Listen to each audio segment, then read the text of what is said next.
BrainScan is a 1994 horror film by director John Flynn and written by Brian Owens, later adapted into a screenplay by Andrew Kevin Walker. Michael is played by Edward Furlong.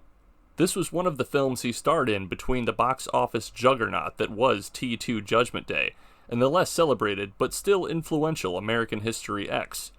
As the film opens, we get a drawn-out flashback scene of young Michael in what appears to be the aftermath of a horrible car accident, where we can see that his mother had been killed, and his leg had been severely injured, leaving him with a limp we see throughout the film. Shortly thereafter, we join Michael at school in one of his favorite extracurricular activities, a horror club. I kinda love this kid. This is really disappointing, Kyle. Dude, man, it's not that bad.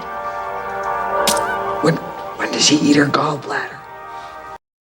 Michael's best friend and fellow horror club founder Kyle is played by Jamie Marsh, who was 27 when filming began, while Edward was the same age as his character. The principal happens to pay the club a visit during one of the screenings, and they just happen to be watching Death, Death, Death, which he is not happy about. What is it then? Why? Why do you watch these films? Really? Yeah. Help me understand. I guess it's kind of an escape. Like lighting up a marijuana cigarette and escaping the real world, Like watching a pornographic sex film, getting an erection and raping someone? Is that what you mean? Yeah, I don't think erections rape people. People rape people. He tells Michael he has to pre-approve the next thing he shows, or the club will be disbanded. Consider the horror club banned. Hey. Banned. You will bring me the next videotape or video game you plan to show. I will watch it if I can stand it, and if I approve, you will be allowed to show it. Until that time, the club is canceled.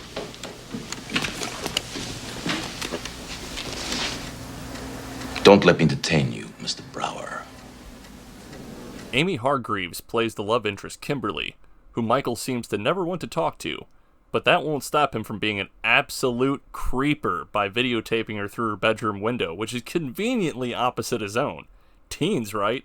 Damn hormones.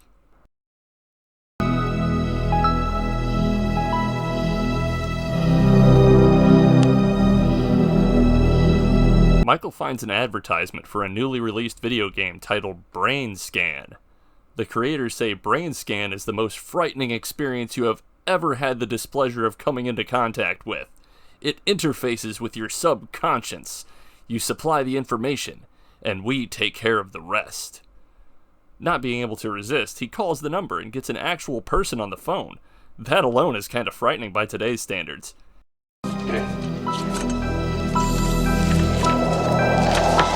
Igor, dial 1-800-555-FEAR. Yes.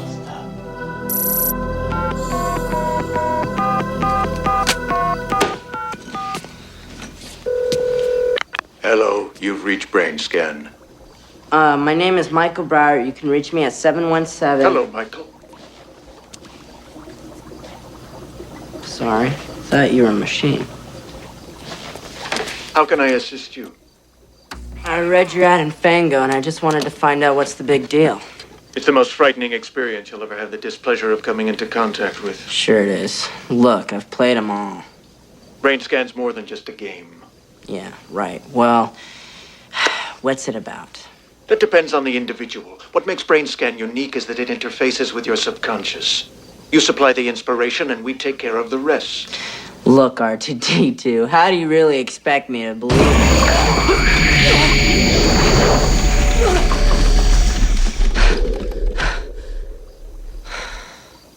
He's told by the BrainScan employee that it's been decided. You will play death by design. Michael seems nonplussed and simply shrugs it off, but when the CD-ROM arrives in the mail, he's eager to see what all the fuss is about. Scary? Yeah, we'll see.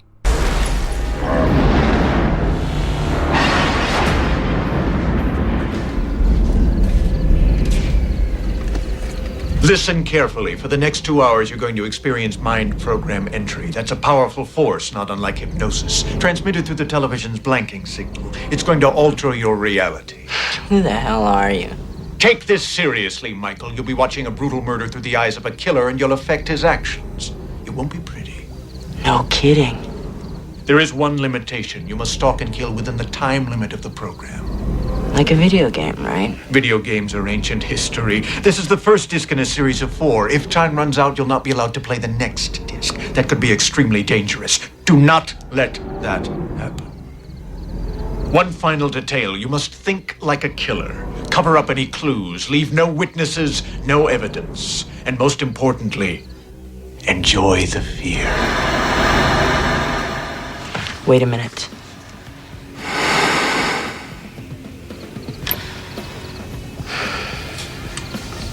Cue an amazingly realistic VR sequence in which Michael brutally murders a man and cuts off his foot, taking it with him as a trophy of his horrific crime.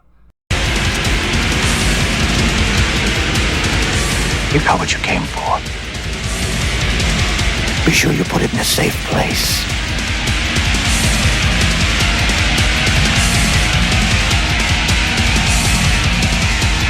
The next day, he goes to visit Kimberly, and while talking to her parents, sees a news story about a grisly murder that took place the previous night. And wouldn't you know it, the house looks really familiar. That's when Michael starts to wonder if it had been a game at all. Wait. Police are asking for the cooperation of local residents. Did you say Any something? information with Listen, regard to Ted's murder, you are asking. Can you tell Kim that I'll stop by later? The caller's name will remain I have to go. anonymous. Investigators obtained legal entry to Ted's home, and that's when police discovered his mutilated body. So he decides to check his fridge because reasons, and oh my god, it was real. You probably saw that one coming. Surprisingly, a horror fan like Michael did not. At this point, the voice of the BrainScan employee decides, fuck it, the cat's out of the bag now, and just shockers himself right out of the damn TV and into Michael's room to further torment him as the almost cartoonish ghoul, Trickster.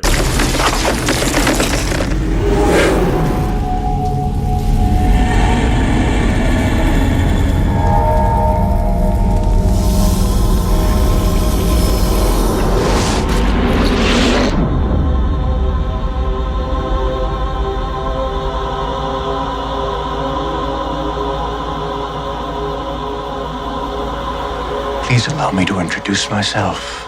My name is Trickster. He tells him that the only way to end the insanity is to keep playing, which of course is the last thing Michael wants to do because murder is bad. Look, I thought it was just a game. You know, a stupid video game. Trust me. Play the second disc. How could there be a witness? Oh, come on, sport. You're more than just the voyeur you wish to be. You're in this now. You won't survive on your own. I'm willing to help you. But you have to play all the discs. Hey, I've done pretty good so far. Have you?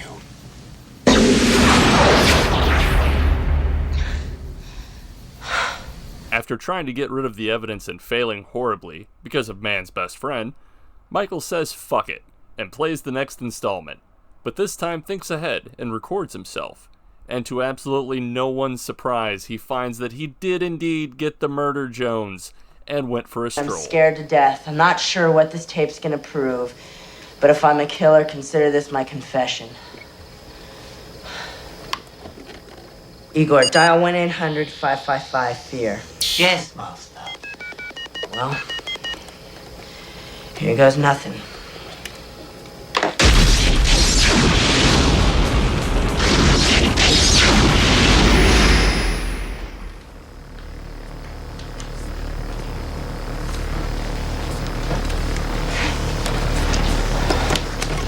What? What? Wait a minute. I sat there. I swear to God I didn't leave. The remainder of the plot is pretty formulaic, and apart from a few jump scares, goes pretty much like you'd expect. Michael beats Trickster at his game and saves Kimberly from himself. There are a few clever twists at the end, and if you haven't seen the film, I won't spoil any more than I have, but you definitely should check it out. But I'll never turn you in. They could pump 1,000,000 volts through me.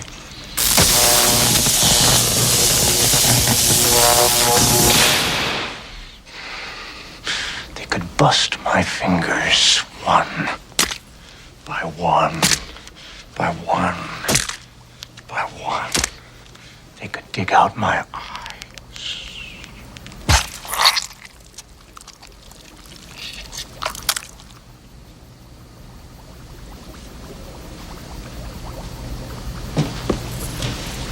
But no country western music, please. Every man has his limits. Director John Flynn did not get along with Edward Furlong during filming.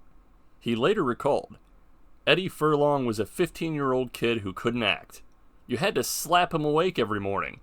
I don't want to get into knocking people, but I was not a big Eddie Furlong fan."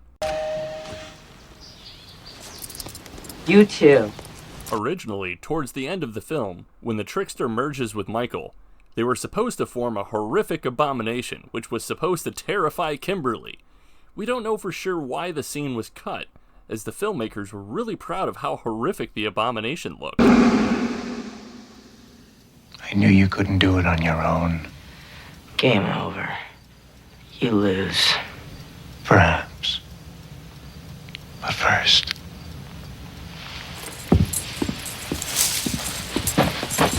surprise!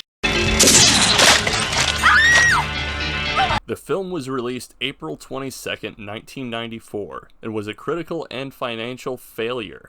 It was withdrawn from cinemas after only 2 weeks. The final earnings were staggeringly low, $4,352,000.